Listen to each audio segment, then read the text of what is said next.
give me the opportunity, as I said, to share my experiences. I consider myself an ordinary brother attempting to do extraordinary things throughout my life, and I've been blessed.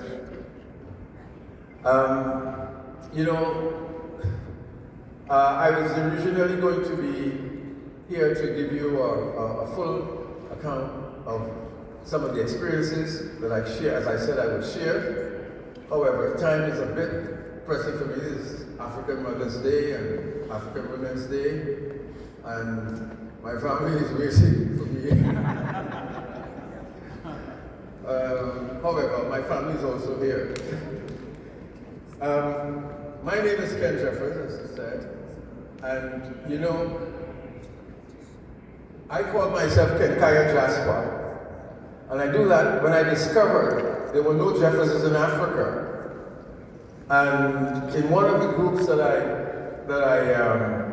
developed, young people, I asked them, where does Chin Lee come from? They said, oh, China. Where does Sinka and you're going on? I said, where does Jeffers come from? And it stumped them. Wow. I said, let me tell you something. And I always give them this little anecdote.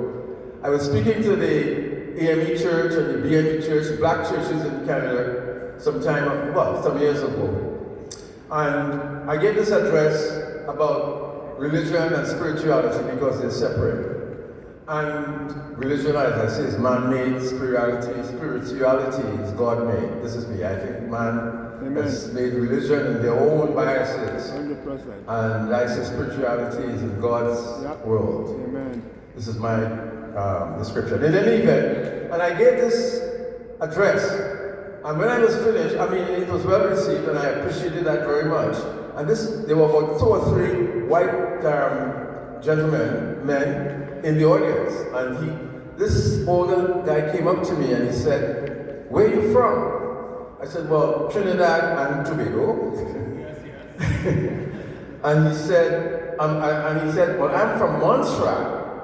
And, my name is Jeffers."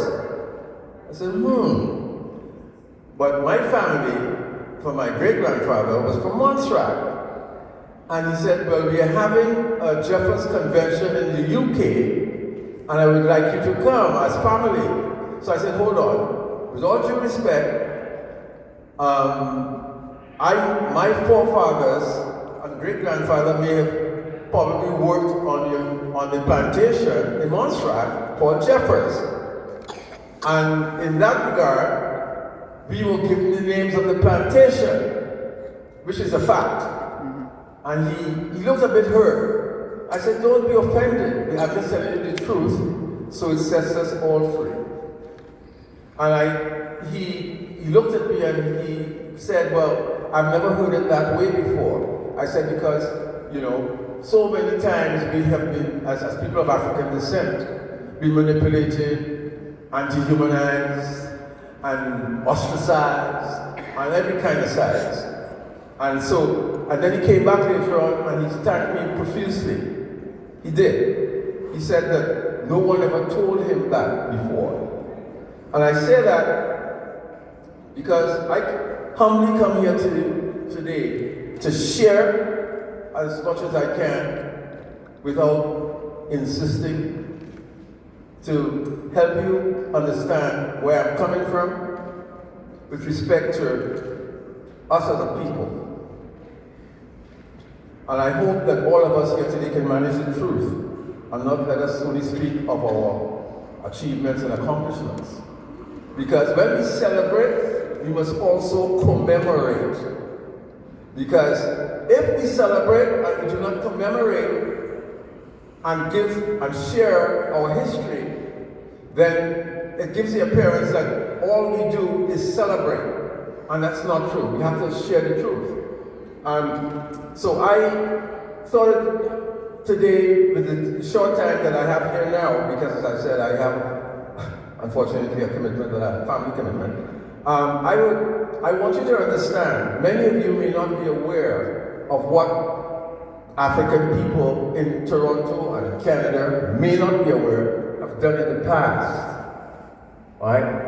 And as I tell and share with you, when you want to move forward, you have to look back and see what occurred in the past that we can improve on it. And I was going on a walk, on one of my walks in the neighborhood, and I saw this sign in the school that says, "Learning from your mistakes is a teaching opportunity for growth." In other words, we learn and we have to teach. It's an opportunity.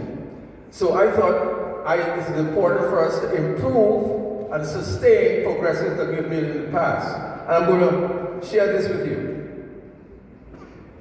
about some of the things that we have achieved in the past. And by the way, just a little bit about me. I was on a track scholarship many years ago, before most of you were born probably. And in the United States of America, I was being prepared for the Olympics. And Gwen always introduces me as someone who ran from the KKK. Not at all. I think the KKK ran from me. I'll tell you why. Because every February the 6th, I remember having the murders of my fellow students on the campus of Orangeburg, South Carolina, South Carolina State College. In 1968, 69, 68. And why I say that is because in those times, when I got to South Carolina, there was a sign saying, it didn't say no N-word people allowed. It said no niggers allowed. It was everywhere, everywhere. And so I got involved with this campus movement to change that